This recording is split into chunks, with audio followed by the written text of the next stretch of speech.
E aí, pessoal, eu sou o professor Bruno Rangel e hoje nós vamos conversar sobre Revolução Russa. Bom, a Revolução Russa ela é um fenômeno que está diretamente ligado à Primeira Guerra Mundial, mas não somente à Primeira Guerra Mundial.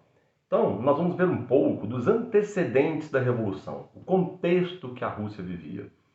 Bom, o próprio Leon Trotsky, um dos organizadores da Revolução, um dos líderes da Revolução de outubro de 1917, pensador marxista, ideólogo do comunismo e do socialismo, ele vai escrever no seu livro A História da Revolução Russa, de 1932, que o clima russo, o território russo, era uma questão que travava o desenvolvimento dos russos. Isso porque boa parte do território tinha uma média de temperatura anual abaixo de zero, o que inviabilizava determinadas indústrias, como por exemplo a indústria agrícola, a indústria agropecuária ou até mesmo a indústria de produção têxtil, por exemplo. E por ser um vasto território com características muito distintas, ora pântano, ora elevações terrestres, ora planícies, isso dificultava fazer a conexão desse território por meio das linhas férreas e também do telégrafo. Eu te ensinei no imperialismo que no século XIX, território era poder. Quanto mais território, mais poder tinha um país. Mas esse território de nada valia se ele não estivesse interligado. E o território russo tinha esse desafio.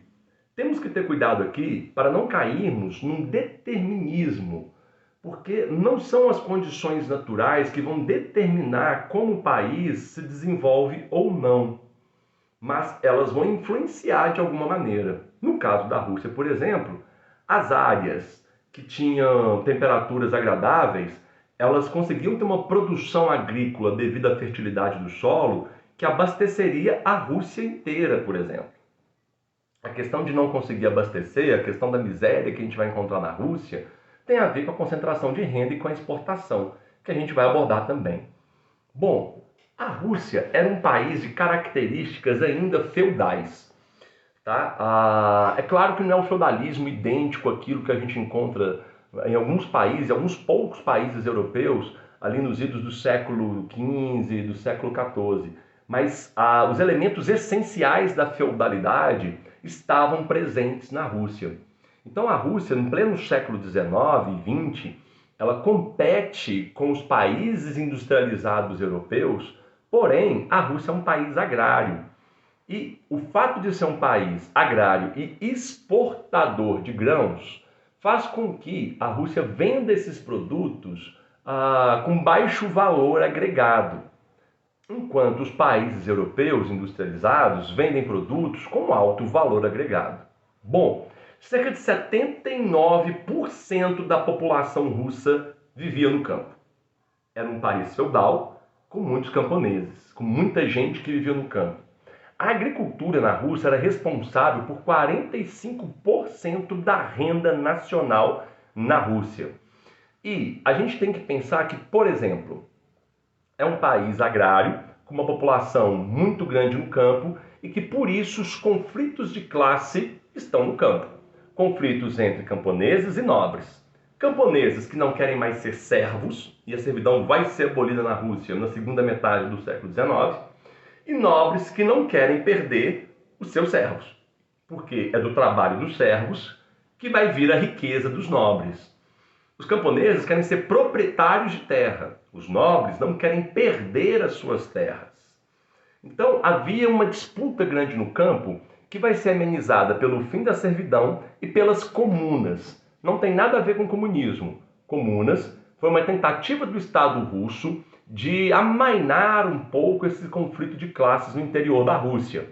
O Estado comprava a terra dos nobres e revendia para os camponeses, financiando a terra, já que os camponeses não tinham condições de comprar essas terras dos nobres. Compravam então do Estado e o Estado financiava.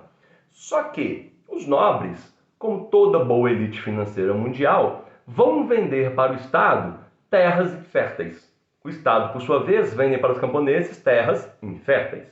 Resultado, os camponeses agora trabalham na própria terra, e tem que continuar trabalhando para o nobre para conseguir sobreviver e pagar a dívida que foi feita na aquisição da terra. Ou seja, o campo na Rússia era uma panela de pressão. Além disso, a gente tem algumas questões aqui para levantar sobre renda. A renda dos russos era uma das menores da Europa. A renda per capita na Rússia seria ali o equivalente a 1.488 dólares, se atualizados a valores de 2014, tá? É isso mesmo. O que acontece? A Inglaterra, por exemplo, tinha uma renda per capita de 4.921 dólares. Tudo bem, a população russa era muito maior. A população russa era de 176 milhões de pessoas. A população inglesa era de 40 milhões de pessoas. Mesmo assim, a população russa ela não conseguia produzir um PIB proporcional ao PIB inglês. Repito, qual o motivo? Porque a Rússia era agrícola. Ela vendia produtos de baixo valor agregado. A Inglaterra é industrializada. A Inglaterra vende produtos com alto valor agregado. A Rússia percebe que o negócio era industrializar e tenta lançar-se então à industrialização. Só que a burguesia na Rússia era muito frágil, praticamente inexistente. Então ela não tinha grana, não tinha passado pela fase de acumulação de capital, não conseguia fazer esse investimento. Então, cabia ao Estado fazer o investimento, o Estado russo também não era lá grandes coisas, ou então tomar o dinheiro do capital estrangeiro. E aí é dinheiro com juros, dinheiro caro. Então, a indústria russa tinha que produzir e competir com um produto europeu, sendo que os russos tinham que pagar altos juros pela tomada de dinheiro emprestado. Ficava difícil de ser competitivo no mercado. Então, para conseguir pagar as dívidas e competir no mercado, a solução era explorar o trabalhador. Os trabalhadores russos, eles tinham o menor salário de toda a Europa e a maior carga horária, trabalhando de 12 a 15 horas por dia. 15 horas homens, 12 horas mulheres e crianças. Sim, as crianças já trabalhavam. Além disso, a Rússia era um grande império em extensão continental, o que significa que 57% da população russa era de outras nacionalidades e que eram oprimidas por não pertencerem à nacionalidade russa. Na Rússia, só tinha cidadania a pessoa que nascia de pai e mãe russos. Uma pessoa que não tivesse essas condições não era considerado cidadão. Então veja, a pessoa tinha seu território invadido, não tinha os mesmos direitos que os invasores, mesmo que passasse ali 100, 200, 300 anos, e tinham que ser submetidos a essas condições de exploração na qual eles não estavam interessados. Por exemplo, como não havia gente nas cidades russas, era necessário recrutar trabalhadores no campo. Isso mesmo, recrutar. As pessoas não iam espontaneamente não, era forçado para trabalhar na cidade.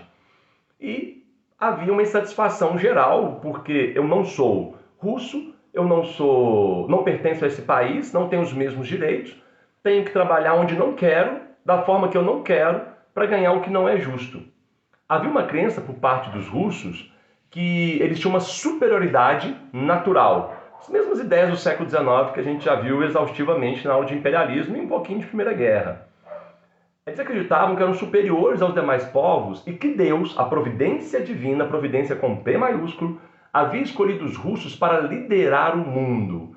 É engraçado que na mesma época, no mesmo período, os Estados Unidos, que era capitalista, republicano, democrático, liberal, acreditava que Deus tinha escolhido eles para governar o mundo. A Rússia era monárquica, absolutista e feudal. Deus não escolheu ninguém, né, gente? Vamos combinar.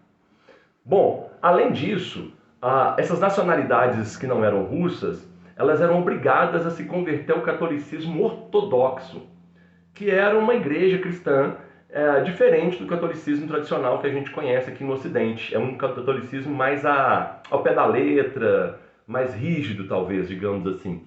Então, converter uma religião que não é sua, perder um território, ser explorado, tudo isso acumula uma série de insatisfações que vão estourar no ano de 1905, quando a Rússia, czarista, absolutista, entra em guerra contra o Japão pela região chinesa da Manchúria.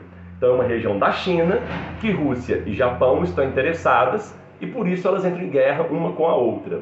Sim, a China era um local a ser conquistado nesse momento. Ela não era o grande império que já foi no passado e nem é o grande país que é hoje. Era um território fragmentado, fragilizado, que era alvo de invasões inglesas, francesas, alemãs e agora russas e japonesas. Firmados nessa ideia de superioridade natural, firmados na ideia de que Deus havia escolhido os russos, eles vão para a guerra com a convicção da vitória.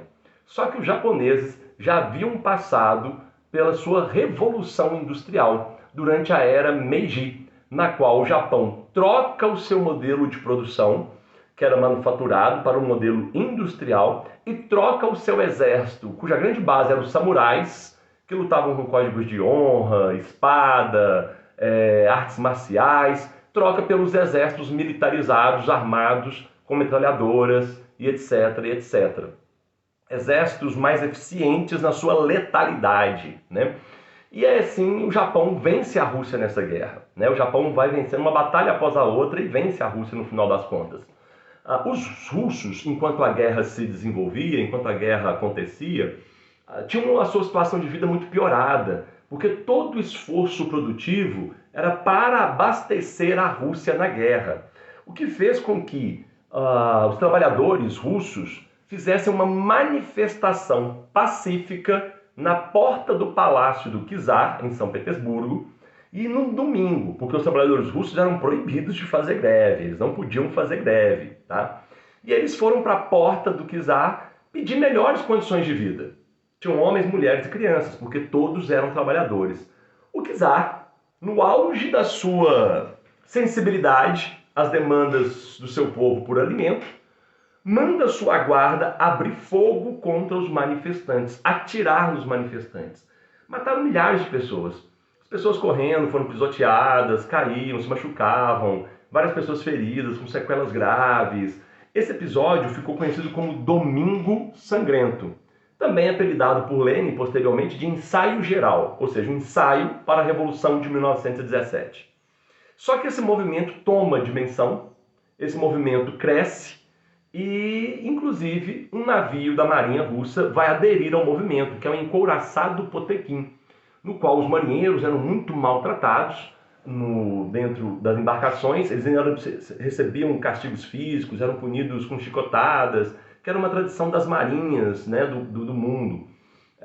E aí faziam essas coisas com os marinheiros se revoltaram contra os seus oficiais, tomaram o navio e apontaram os canhões para o Palácio de São Petersburgo, fazendo o Czar tendo que recuar. Veja bem, a família do Czar estava no poder na Rússia desde 1613. Nós estamos falando de 1905. São quase 300 anos da mesma família no poder, governando de maneira absolutista. O Czar Nicolau II, ele teve que ceder, ele teve que voltar atrás. E é uma coisa que ele temia, porque o século XIX é o século do ocaso, do declínio dessas monarquias. E ele não queria que a monarquia e a dinastia Romanov, a monarquia russa, acabasse exatamente na vez dele. Ele não queria ser marcado como o último monarca da Rússia, né? Então ele fez algumas concessões, embora a contragosto. E aí ele vai permitir, por exemplo, a reabertura da Duma. O que era a Duma? A Duma era uma assembleia eleita que aconselhava o imperador. Mas o imperador convocava a Duma quando ele bem entendia e dissolvia a Duma quando ele bem entendia. E na Rússia, algumas fontes nos dizem que havia mais ou menos 200 anos que a Duma não era convocada pelo imperador. Então a Duma foi reaberta, e quando a Duma foi reaberta, a vida política na Rússia volta a brotar. Partidos políticos, organizações políticas começam a surgir. Dentre elas, os sovietes. Dentre elas, o POSDR, o Partido Operário Social Democrata Russo, que era o partido que abrigava duas facções com bastante poder, duas facções políticas com bastante poder. De um lado, os mencheviques, do outro lado, os bolcheviques. Mencheviques de minoria, bolcheviques de maioria. Os sovietes, vou falar mais adiante, mas eles não estão necessariamente ligados ao partido, tá? Bom, voltando ao POSDR, o Partido Operário Social Democrata Russo. Os mencheviques eram um grupo que defendiam a revolução que instalasse o capitalismo na Rússia, daí estabeleceria a infraestrutura gerada pelo capitalismo, então faria uma transição para o socialismo. Havia dentro do menchevique aqueles que não queriam fazer transição nenhuma, tá? Do outro lado, os bolcheviques, que eram defensores de uma instalação imediata do socialismo, direta, sem passar pela fase capitalista, tá? Também havia nos bolcheviques aqueles que estavam dispostos a aceitar a transição, a negociar, tá? Os soviéticos, como eu estava há pouco dizendo, eles eram conselhos de trabalhadores. E talvez fosse a formação mais democrática que o mundo tenha visto, ou que a Europa tenha visto. Porque aquilo que era definido pelo voto dos trabalhadores nos comitês era decidido. Então, os sovietes, prestem atenção, vão se tornar um poder paralelo na Rússia. A Duma governa, mas se os sovietes discordam, aquilo que a Duma faz não tem efeito. Aquilo que o czar decide não tem efeito, tá? Então, os sovietes vão ser muito relevantes. Até porque, né, gente, nós estamos falando de União das Repúblicas Socialistas Soviéticas. Nós estamos falando de Rússia soviética. Bom, não seria soviético se não tivesse surgido os conselhos de sovietes, tá? Bom, esse é um cenário em 1905, pós-1905, o czar começa a fazer voltar atrás em algumas decisões, né? Chega a fechar a Duma, suspende uma assembleia que escreveria uma constituição para tornar a monarquia russa uma monarquia parlamentar, ele fecha os sovietes, coloca na clandestinidade, isso tudo dá uma arrefecida. Mas aí vem a Primeira Guerra Mundial e põe fogo no parquinho. Por quê? A Primeira Guerra Mundial ela proporcionou um aumento da carestia na Rússia, que foi uma coisa incrível, né? O preço do pão na Rússia passou a ser 63% mais caro. E quando eu digo pão, porque o pão era a base da alimentação da Rússia, porque era a coisa mais barata que se podia ter, que as pessoas podiam pagar. Então agora você vai perceber que a qualidade de vida das pessoas vai cair. Já não era boa. Eu já comia pão, agora vai comer pior ainda, né? Não vai comer nem pão mais. Então a situação piora muito. A Rússia ela teria convocado entre 8 e 12 milhões de convocados. Tem fontes que falam de 8 milhões, tem fontes que falam de 12. O que importa pra gente é que é um número muito grande. É um número, assim, absurdo. E desse número, cerca de 5 milhões de pessoas estariam desaparecidas ou mortas. Gente que estava presa pelo inimigo, gente que fugiu da guerra, né? Simplesmente abandonou a fileira e foi embora. E gente que morreu. E quando você fala em 5 milhões de mortos, a morte fica muito próxima. É um parente, é um amigo, é um conhecido. O corpo tem nome, tem significado, ele tem afeto. Não é algo distante, porque morreu muita gente. Então, a chance de chegar próximo de nós é grande. Foi nesse contexto que um grupo de mulheres, lá para o dia 22 de fevereiro, fez uma manifestação por causa do Dia das Mulheres. E essa manifestação ela vai se desdobrar num movimento chamado Paz, Pão e Terra. O que está se exigindo? O fim da guerra, que a Rússia saia da guerra, pão, porque as pessoas estão com fome, elas querem comer, né? O fim da miséria, o fim da fome, e terra, reforma agrária. Então, atrai os camponeses e atrai também os operários o movimento.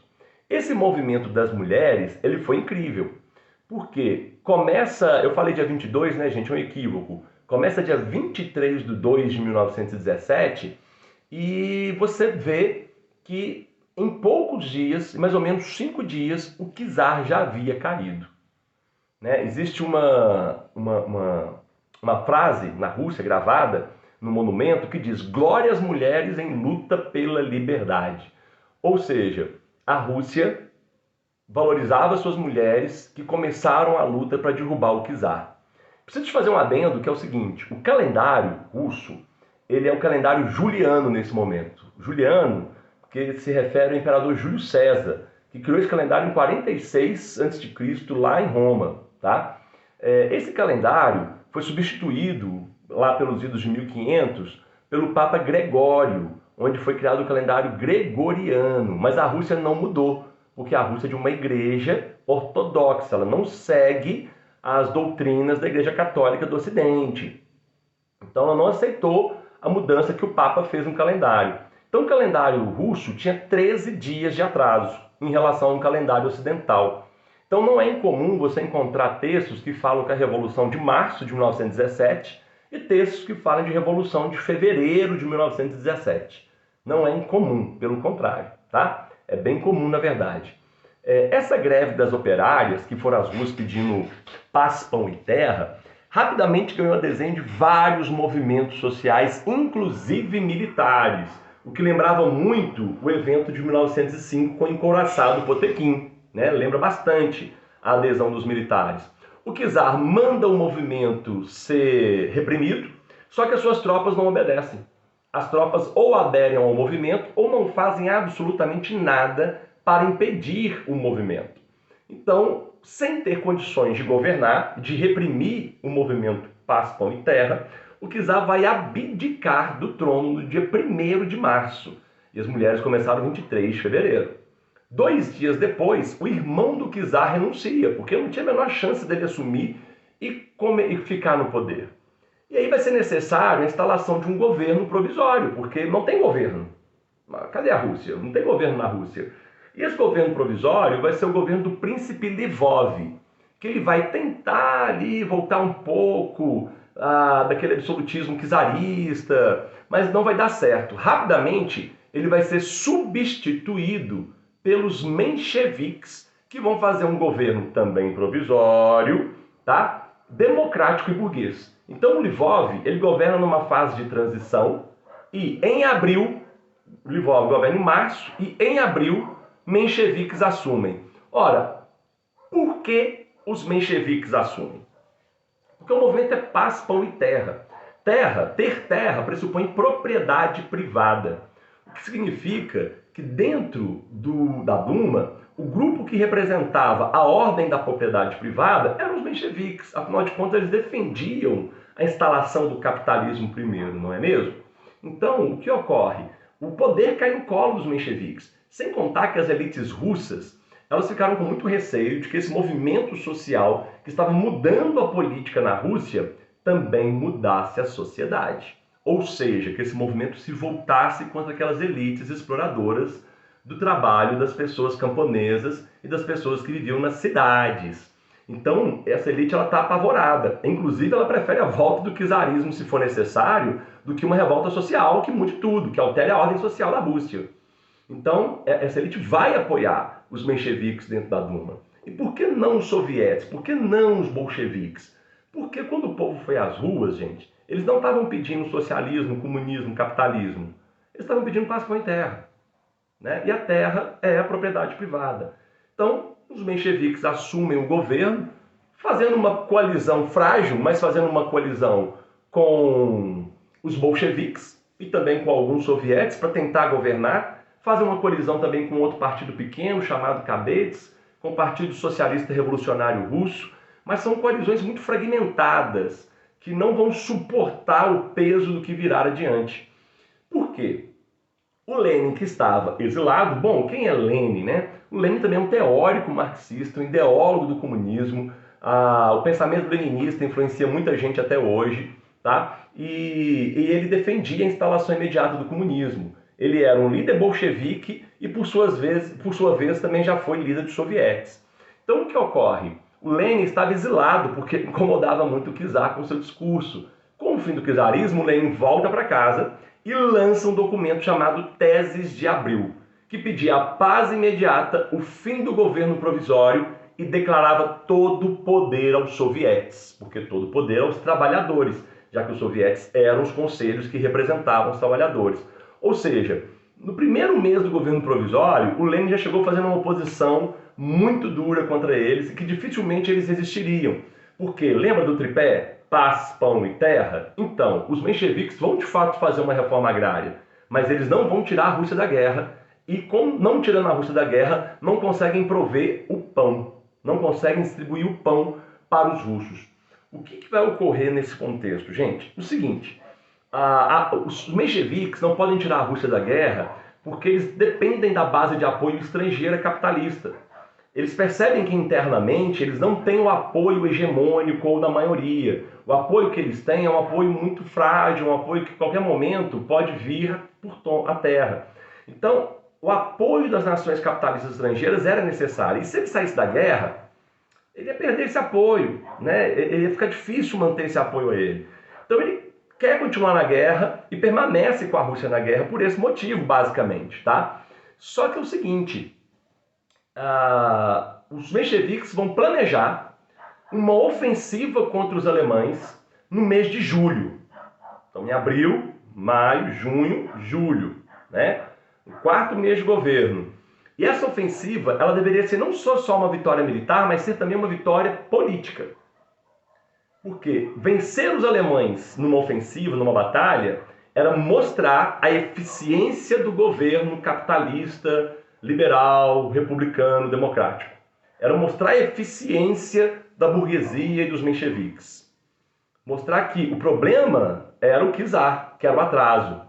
E eles planejaram essa ofensiva muito bem, né? Se armaram, se equiparam, fizeram o melhor que eles podiam. E eles foram derrotados. Muito fácil, inclusive.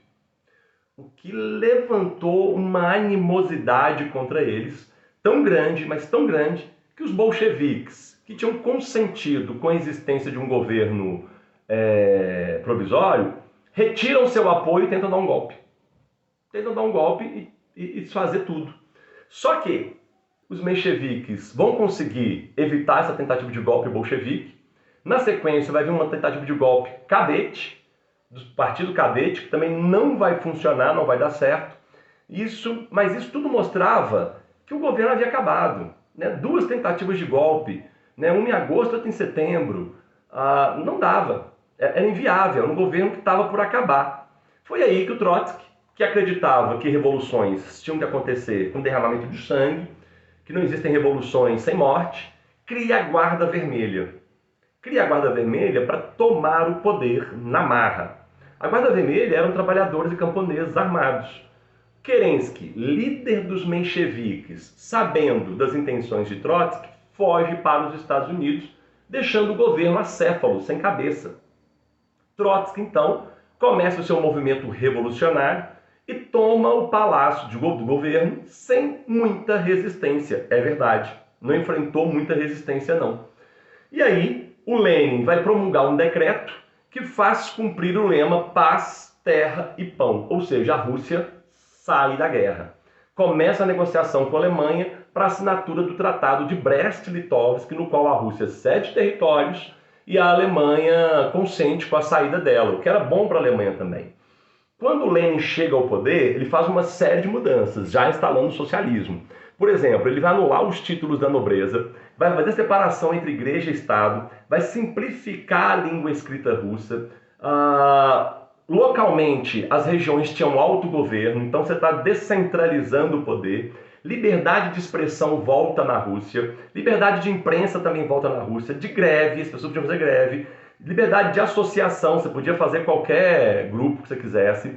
A eleição dos juízes pela população, então o juiz não era alguém concursado, era alguém que a população elegia. Substituição da polícia e do exército permanente pelo armamento geral do povo. Então não teria polícia nem exército, que seriam instrumentos de opressão do capitalismo sobre o povo, e o povo estaria armado para poder fazer a defesa interna, caso necessário. Controle das empresas pelos operários por meio de instituições sociais eleitas, então as pessoas que gerenciavam as empresas não seriam as mesmas o tempo todo. Assinatura do Tratado de Brest-Litovsk, que só vai ser assinado lá em 3 de março de 1918. Lei do aborto, né? Ele vai liberar o aborto na Rússia para as mulheres. E é claro que não é como método contraceptivo, né, gente? É para evitar outras questões. Bom, você tem ali então Lenin no poder, mas junto com Lenin você tem mais duas figuras ali que são importantes. O Trotsky, que é o cara que organiza a Guarda Vermelha, e um outro que eu não havia mencionado nele ainda, que é o Stalin, né? O Stalin ele vai cuidar dos assuntos internos, negócios internos na Rússia, e o Trotsky dos negócios estrangeiros. O Lenin era o líder, era o presidente, ele era o bambambam, que mandava em todo mundo. Só que esse jovem governo socialista, ele vai enfrentar suas primeiras dificuldades. Por quê? Os mencheviques e os países capitalistas europeus não estão interessados em ver uma Rússia socialista.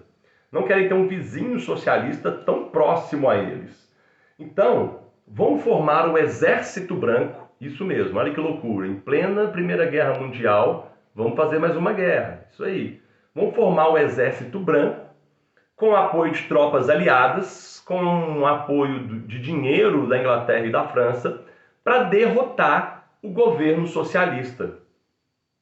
Isso mesmo. Só que é o seguinte, boa parte dos soldados franceses, por exemplo, que iam lutar na Rússia contra o socialismo, quando eles lá chegavam, eles acabavam aderindo ao socialismo. Né? O soldado francês ele não queria mais lutar na frente de batalha francesa. Ele já está decepcionado com a frente de batalha francesa. Ele vai lutar na Rússia por uma guerra civil na Rússia?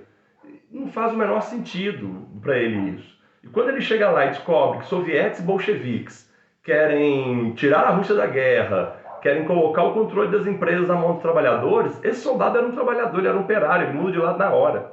Ou então ele não luta. Né? Não luta com o engajamento que poderia lutar para não dar problema. Para manter o Exército Vermelho de Trotsky na guerra, vai ser criado o comunismo de guerra, que durante um tempo alguns autores vão dizer que os russos se iludiram acreditando que haviam chegado na fase comunista. Mas não chegaram na fase comunista. Por que eles acreditaram isso? Porque ocorreu um confisco forçado de toda a produção agrícola e industrial. Também ocorreu o fim da liberdade de imprensa e execução dos opositores. Como se fosse uma limpeza mesmo, tá? Ao mesmo tempo que foi concedido também gratuidade nos serviços essenciais. Então não se pagava por transporte, não se pagava por selo de carta para comunicação, não se pagava por comida, por água, por luz, por moradia, não se pagava por nada disso. Mas vamos lembrar que não havia fartura na Rússia, né? Para evitar um possível retorno da monarquia na Rússia, os soviéticos e os bolcheviques vão assassinar a família Romanov, do Nicolau II, tá? Para evitar um possível retorno do czarismo. Uma morte muito trágica, a família dele foi levada ao porão de uma casa e lá os soldados fuzilaram todos. Os soviéticos só vão vencer a Guerra Civil lá em 1920, quase 1921. E aí é que eles vão poder consolidar o socialismo. Então veja o cenário da Rússia. Um país arrasado pelo feudalismo, arrasado pela Primeira Guerra Mundial, arrasado pela Guerra Civil. A Rússia só que saiu da guerra em 1921, gente. A Primeira Guerra Mundial acaba em 18, era 21, a Rússia ainda estava em guerra interna. Né? Então a Rússia estava arrasada, estava acabada. E a Rússia não passou pela fase de acumulação de capital, não desenvolveu infraestrutura, era necessário desenvolver tudo isso. E aí o Lenin vai criar a NEP. O que é a NEP? A nova política econômica. Essa nova política econômica é a adoção de medidas capitalistas misturada com medidas socialistas. Então, por exemplo, o comércio varejista seria privado, o pequeno comércio, aquele da esquina. O comércio atacadista é controlado pelo Estado. A extração do petróleo é feita pelo Estado. O comércio da gasolina lá na bomba pode ser um posto privado. Tá? A ideia era fazer essa mistura de práticas para atrair o capital estrangeiro. E vai funcionar, viu? Também vai ser proibida a nacionalização das fábricas. Porque quando os países estrangeiros viessem para a Rússia, por exemplo, fazer extração de petróleo, né, vender gás encanado para as pessoas, água, energia, porque é uma população que consome, então os países capitalistas, os negócios capitalistas querem vender. Né? Gente, o capitalismo, o dinheiro não tem ideologia. Quem tem ideologia é a gente. O dinheiro vai onde tem dinheiro. O país que mais recebe investimento no pós-guerra é a Rússia. O segundo país que mais recebe investimento no pós-guerra é a Alemanha de Hitler. Pra você ter uma noção, o dinheiro não está querendo saber quem é quem. Quem tem ideologia e fica se matando por ela é a gente. Tá? A supressão da remuneração igualitária que foi determinada quando Lenin chega ao poder. Então as pessoas não estão recebendo mais o mesmo salário, todo mundo. Você tem uma remuneração por produtividade. Vão acabar com a oferta dos serviços gratuitos. Agora as pessoas precisam pagar pelos serviços, exatamente para atrair o capital estrangeiro, o investimento estrangeiro. Tá? Ou por formas de empréstimo, ou por formas de concessão. Empréstimo, empresta dinheiro de pago juros, concessão. Vai lá, explora o petróleo e o Estado controla essa exploração e comercializa essa exploração. Outra coisa é que com o fim da Guerra Civil, a Rússia está isolada. Né? A Rússia é um país isolado no mundo, é o único país socialista. E os países capitalistas não vão querer facilitar a vida dela. Criaram o cordão sanitário lá, por exemplo, no final da Primeira Guerra Mundial. Então era necessário sair desse isolamento. Oficialmente, a data de criação da União das Repúblicas Soviéticas, das Repúblicas Socialistas Soviéticas, é 1922. Mas já em 1919 já havia adesão. Já haviam vários países que haviam aderido à União Soviética, como a Ucrânia, ou pelo menos uma parte da Ucrânia, o Cazaquistão, por exemplo, tá? Que são países que não querem se ver isolados e querem integrar a Rússia, que era, entre eles, o mais forte, o mais poderoso. Tá? A União Soviética ela tem governo próprio, né? Cada localidade mantém seu governo próprio, exército próprio, economia própria, tudo próprio, mas existe um congraçamento de todos eles e normalmente aquele que virava o presidente da Rússia tornava-se o presidente da União Soviética, que é claro que exercia influência sobre os demais países. Tá? O Lenin, embora ele tivesse chegado ao poder em 1918, ele vai sair do poder em 1922, afastado por doenças, e em 1924 ele morre. Provavelmente ele teve problemas com envenenamento, alguma outra coisa, estado de saúde, havia ali algumas questões. Mas quando ele morre, é necessário fazer a substituição dele. E quem que eram as pessoas que estavam no governo com ele? O Stalin, negócios internos, Trotsky, negócios estrangeiros. São os dois nomes que despontam como herdeiros políticos do Lenin. Trotsky, intelectual, que pensava o marxismo, que criou a teoria marxista, né? Ampliou a teoria marxista. E o Stalin, que era um cara mais comedido, mais limitado mesmo, sabe? Mas ele era esperto. Quer ver?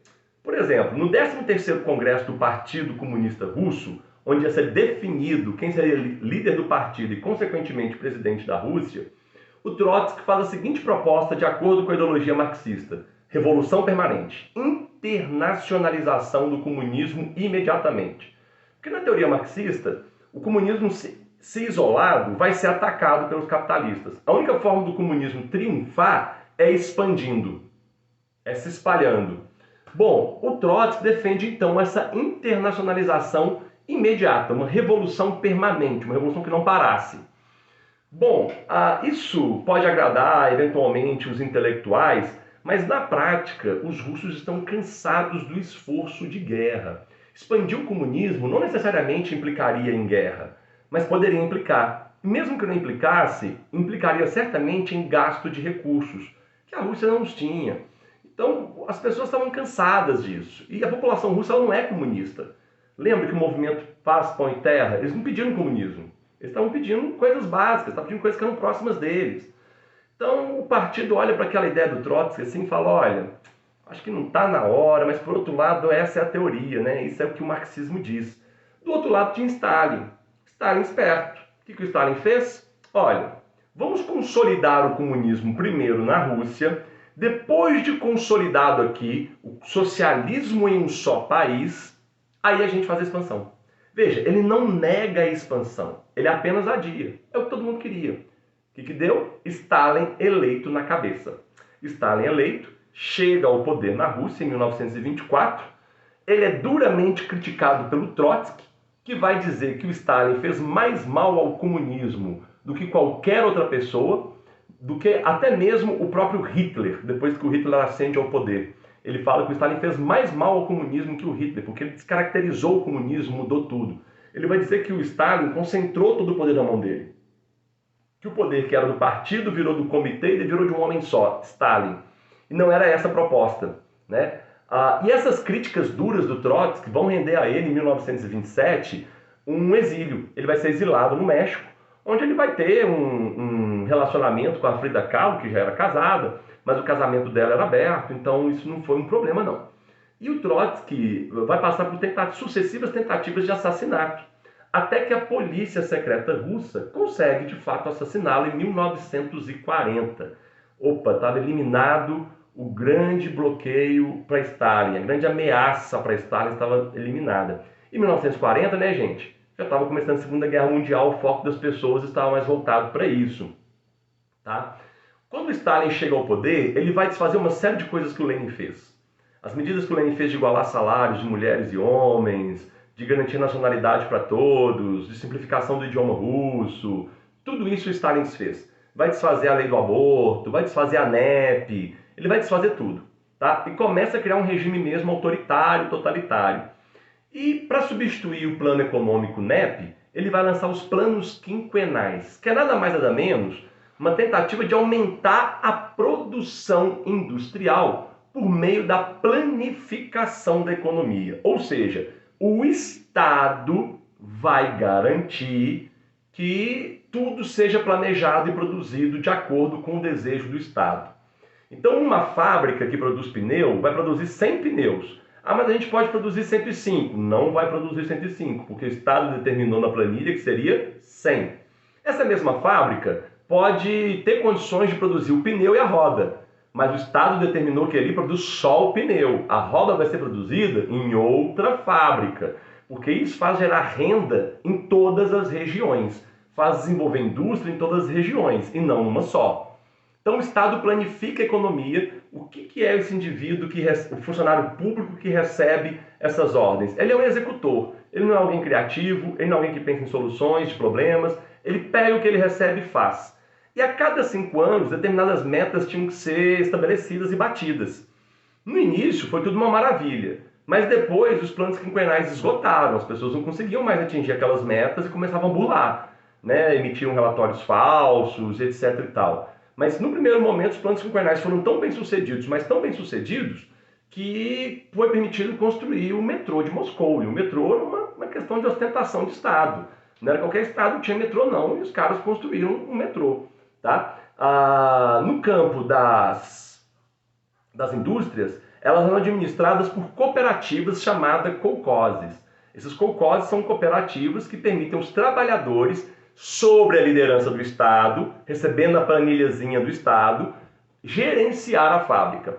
Para o campo, veja bem, quando rolou a primeira fase da Revolução, lá no governo provisório, rolou aquela reforma agrária e os camponeses tiveram acesso à terra. Quando o Lenin chegou ao poder, ele não mexeu nisso, ele não socializou a terra, porque isso era um tiro no pé. O Stalin socializou.